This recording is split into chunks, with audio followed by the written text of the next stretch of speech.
हुजूर फरमाते हैं कुछ लोगों को अल्लाह क़यामत में बगैर हिसाब किताब जन्नत में दाखिल करेगा। फरिश्ते पूछेंगे पुल सिरात से हुआ है, वो कहेंगे देखी नहीं। मिज़ाने अमल तुलवाए, वो कहेंगे देखा ही नहीं।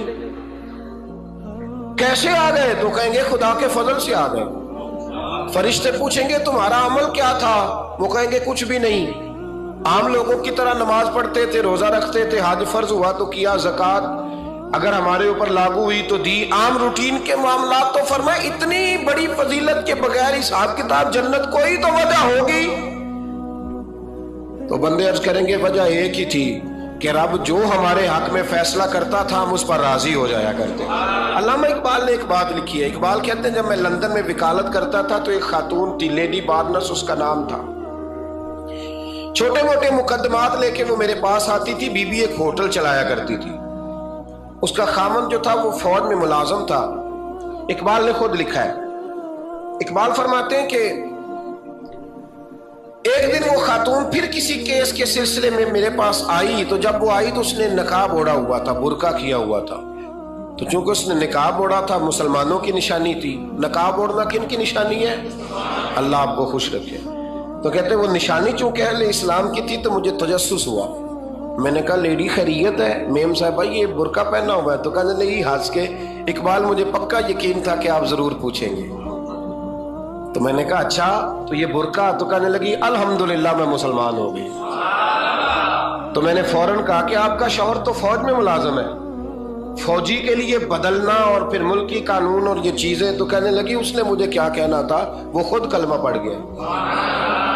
तो कहती है मैं और मुतजस्सिस हुआ। वो केस की बात करती तो मेरा तजस्सुस बढ़ गया। मैंने कहा तू केस छोड़ के बता कलमा कैसे पढ़ा?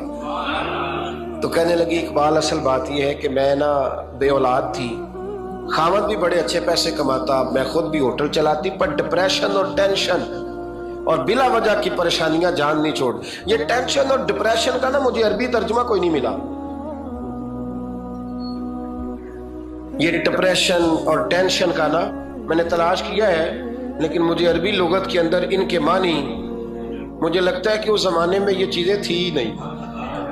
होती तो इनका कोई नाम भी, ये आज है ना तो इसलिए आज के जमाने में ही नाम है मुफ्त का, मुफ्त की परेशानी। तो कहती है मुझे टेंशन और डिप्रेशन रहती थी हर वक्त, बड़ी मैं परेशान रहती थी। मेरे साथ एक अजीब वाकया हुआ कि मेरे होटल में ना एक बाबा जी बर्तन मांजते थे, बूढ़े आदमी थे, 70 साल के करीब उम्र थी। उनका एक बेटा था, एक बहू थी, एक पोता था, लेकिन वो बेचारे बेटा बीमार रहता था तो लिहाजा वो खुद मजदूरी करते।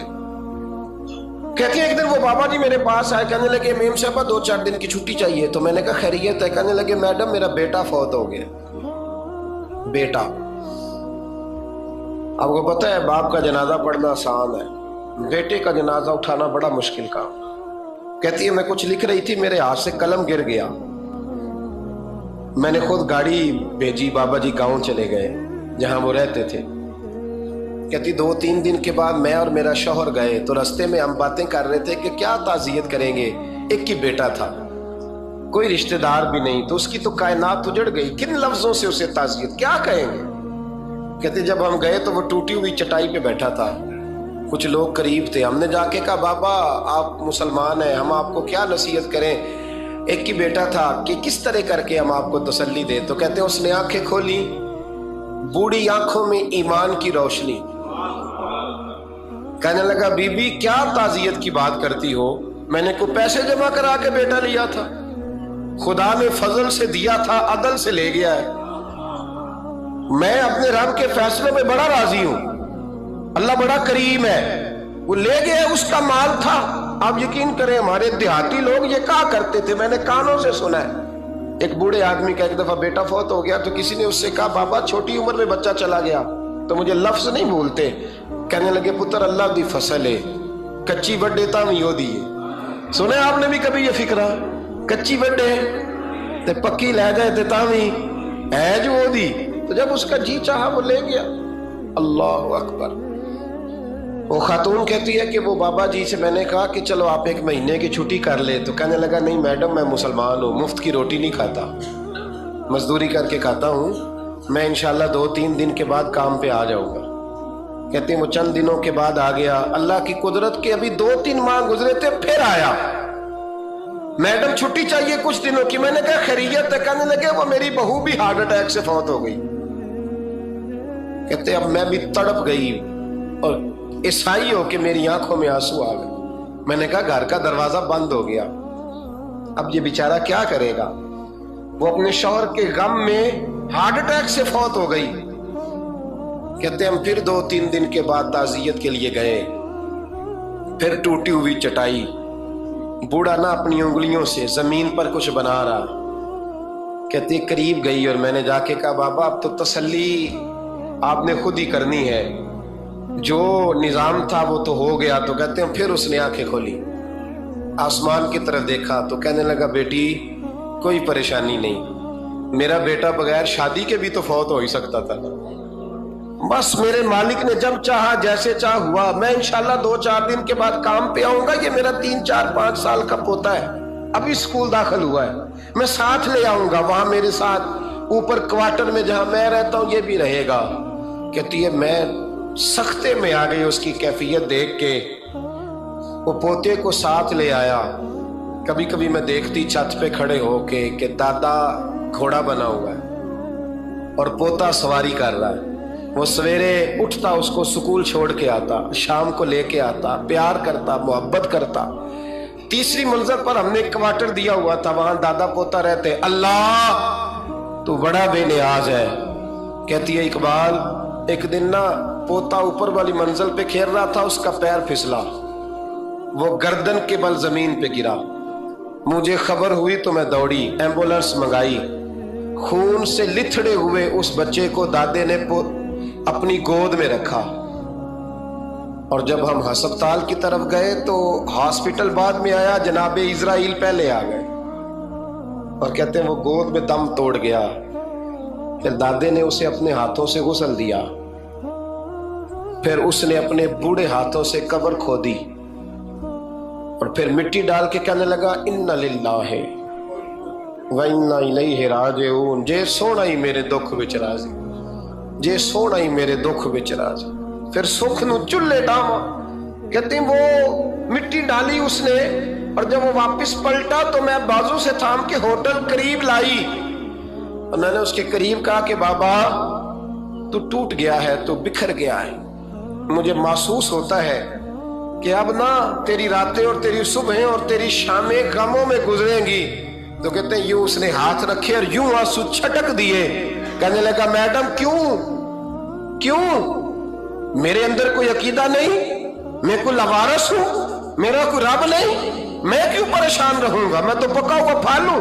थोड़े दिन गुजरेंगे कब्र में जाऊंगा और जब जन्नत में जाऊंगा तो अल्लाह मेरी बेटे से भी मुलाकात कराएगा, मेरे पोते से भी मुलाकात कराएगा, मेरा रब सारी मुलाकातें करा देगा। मैं अपने अल्लाह की रजा पे बड़ा राजी हूं। वो खातून कहती है मेरा और मेरे शौहर का कलेजा फटने लगा। मैंने कहा बाबा ये जज्बा कहां से मिलता है, ये सुकून कहां से आता है, ये कैफियत कैसे मिलती है। मुझे कहने लगा तूने लेनी है। मैंने कहा तो कहने लगा तू भी गुंबद खजरा वाले नबी का कलमा पढ़ जा, तू भी रसूलुल्लाह का कलमा पढ़ जा।